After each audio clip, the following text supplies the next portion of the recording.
Hey everyone, God bless you, and thanks a lot for tuning in.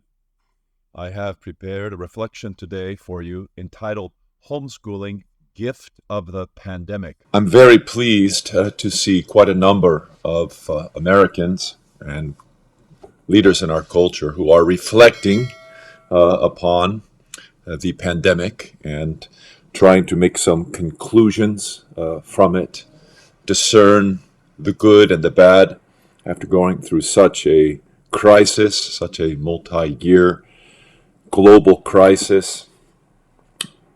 How important it is to think and deeply reflect and evaluate and make conclusions about what was correct and what was hideously wrong. And in one of those areas that the pandemic deeply affected is the area of education. In fact, one of the great fruits of the pandemic, and there have been some tremendous gifts from God in response to this hideous pandemic. One of the great fruits is the fruit of greatly encouraging homeschooling and parental involvement in the education of our children. Of course, the way that this was brought to pass was the hideous mistake of locking down our schools across the world, especially in the West, locking down our schools, not allowing children to go to school, as well as forcing children and pressuring children to get the jab when they were not threatened. A very tiny percent of children were ever in any way threatened by COVID. Nevertheless, we made hideous decisions in the realm of education with regards to our children. I don't see really anyone defending the decisions. We haven't yet gotten to the question of why we made those decisions and how we let fear turn us into tyrants and autocrats, and how we must learn never to do that again. But let's talk simply about the benefit of that God brought about, the benefit of parental involvement and the incredible increase in homeschooling since the pandemic, during and since the pandemic. So many of our children were shut out of their schools, both public and private, forced to wear masks, jabbed relentlessly to the delight of Big Pharma. And many of the kids who came home, some in very difficult circumstances, and many parents having to make incredibly spontaneous commitments to rearrange their schedules in order to educate their children. Thank God.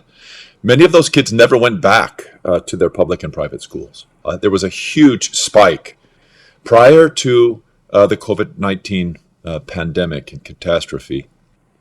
About 3.3% of American children were homeschooled. That's a very large number itself, somewhere between 1.5 and 2 million kids. That's a massive educational endeavor. Homeschooling so large for so many years here in America that all of our top universities, the universities that really so many try to get into, that's a different subject, but have homeschool tracks and really want homeschool kids. 3.3% before the pandemic. During the first year of the COVID lockdowns, the number of homeschoolers jumped to 11.1%. Lots of parents began to contemplate their parental responsibility and their role as educators of their children, which is, of course, the traditional Christian perspective on education. Parents, fathers, are responsible for their children. Mothers are responsible for their children. And any education that their children receive outside of the home is a contractual arrangement between the parents and the tutors or the teachers. Parents are responsible. They may hire out the practice of education. They may hire a tutor or a teacher, but that doesn't replace the fundamental role of parents as those responsible before God for the education of their children. That itself is a huge point that we must stand on in our crazy secular culture, where the school district and the autocrats who are running the school districts of our nation think that they're in charge and that they can disregard parents. This is a major controversy throughout the land today.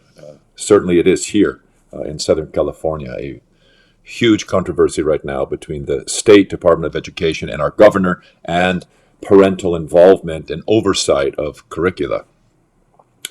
So in the first year of the pandemic, there's this huge spike, and the numbers of new homeschoolers have remained very strong. So it's not as though now that the pandemic is over, that it's gone back to pre-pandemic levels. No, not at all. Recently, there was an article in the Washington Post publishing an article on homeschooling in which it was said that America's fastest growing form of education is homeschooling. This is the end of 2023, this article. And that about 1 million new students have remained as homeschoolers since the pandemic. That is incredible. And right there, we have reason to give thanks to Almighty God. Despite all the misery, and we could do 500 videos on the misery of the pandemic and our response to the pandemic. But here is a reason for incredible rejoicing, a great cause for exuberance, and that is lots of parents have made the wise choice to get more serious about their involvement in their children's education and fulfill their sacred parental role of overseeing the education of their children. And so today we have a large number of homeschool children, larger than at any time in the past. Now, this was reported in the Washington Post, this reality, as something to be concerned about. Those dangerous parents being involved in their children's education, they just don't love their children as much as the government educational bureaucrats do. Oh, silly me. Silly me. One article described homeschooling as, quote, a largely unregulated practice once confined to the ideological fringe, unquote, whose rise in popularity is leading critics to sound alarms. In this article, an emeritus Harvard Law professor warned, quote, policymakers should think, wow, this is a lot of kids, almost 3 million kids being homeschooled. This is a lot of kids. We should worry about whether they're learning anything. Oh, goodness. These poor children. They're not going to be able to have drag queen hour in second grade. They are truly deprived. Truly deprived. What a terrible reality. That hideous monster that ruins everything, according to this article. What is this hideous monster I'm talking about? Well, don't you know? It is an unregulated practice. Terrible to have unregulated education. How sad. How terribly sad and ignorant. As a rule, no one cares more about this or that child's education than his or her parents, for goodness sake. Homeschooling is precious to us Orthodox Christians. Not only do many Orthodox Christians homeschool in America, they do, thank God, but we have the encouragement and we have the support of the church, of the bishops and the priests of the church also. In my little world of the Antiochian Archdiocese here in America, we have a department of homeschooling staffed by priests and lay people who do a fantastic job at encouraging and nourishing homeschooling throughout the church in America. They hold conferences, they suggest materials. Over the decades, I have spoken at many of these education conferences and homeschool conferences, officially sponsored by the church and some by different educational organizations and enthusiastic educators. Always a delight, always a joy to see so much love and concern in the lives of parents and grandparents and priests and servants of the church, teachers, for the nourishment and formation of our children, which is such a great concern for us. It's not a surprise that Orthodox Christians who revere sacred tradition, who don't want to remove the landmarks of our Holy Fathers, who want to keep the faith once delivered to the saints, or as we say at the end of our services, we're committed to praying that God preserve the Holy Orthodox faith and Orthodox Christians unto ages of ages. It's not a surprise that with this mentality towards the truth, cherishing it, holding it, living it, not altering it, because truth is truth, it's not a surprise that Orthodox Christians are committed to homeschooling and to the careful education and upbringing of our children. Our greatest saints were all homeschooled.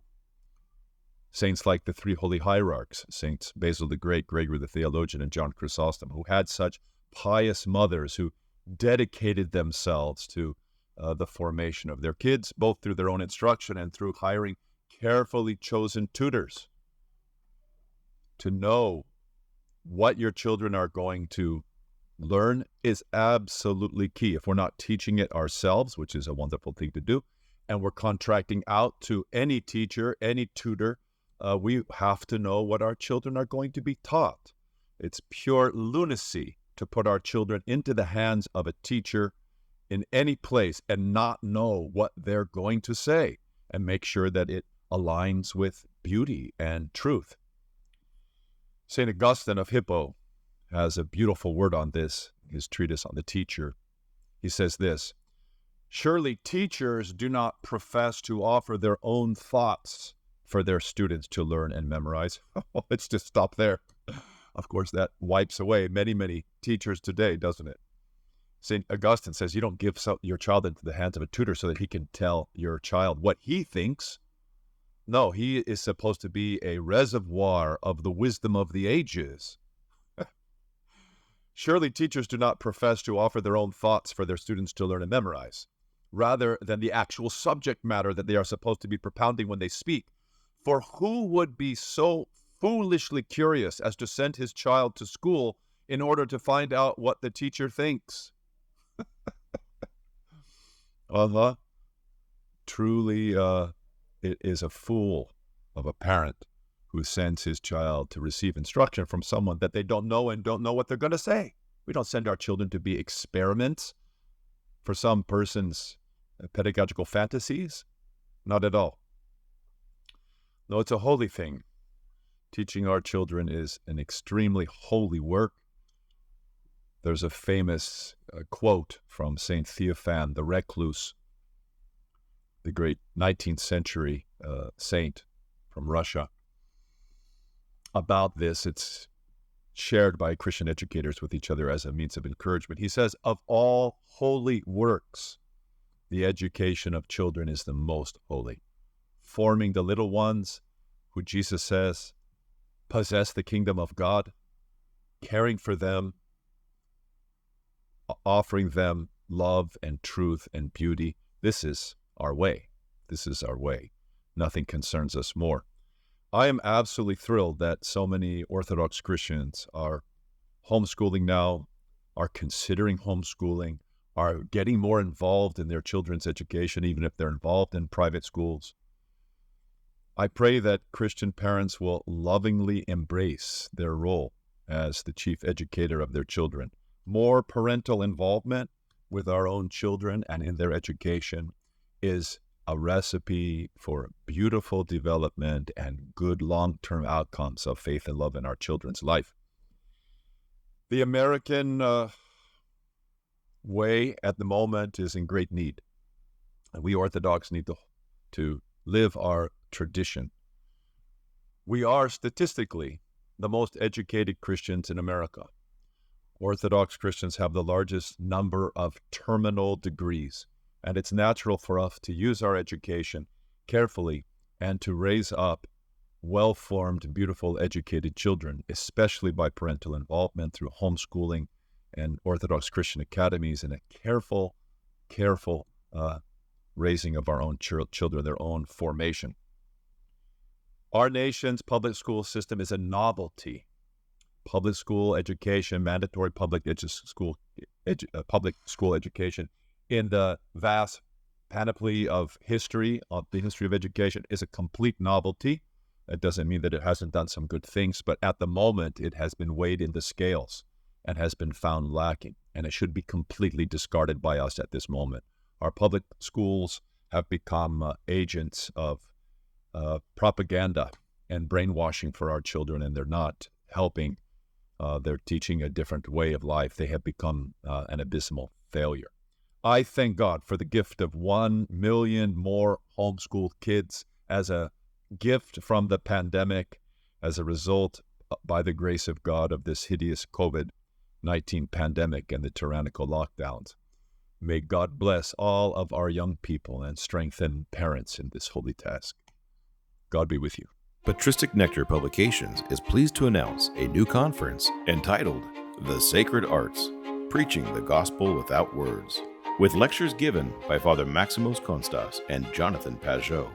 From Friday, March 29th to Sunday, March 31st, conference topics will include the origin of sacred art, how iconography preaches the gospel, how to read an icon, how architecture preaches the gospel, how music preaches the gospel, and a sermon by Father Maximos. We hope you will join us for opportunities to pray, meet our speakers, attend a young adult social hour, and network with like-minded individuals. A $60 registration fee includes an in-person seat, access to a live stream which can be viewed from anywhere, and the conference recordings. To register and find more information, please visit conference.patristicnectar.org.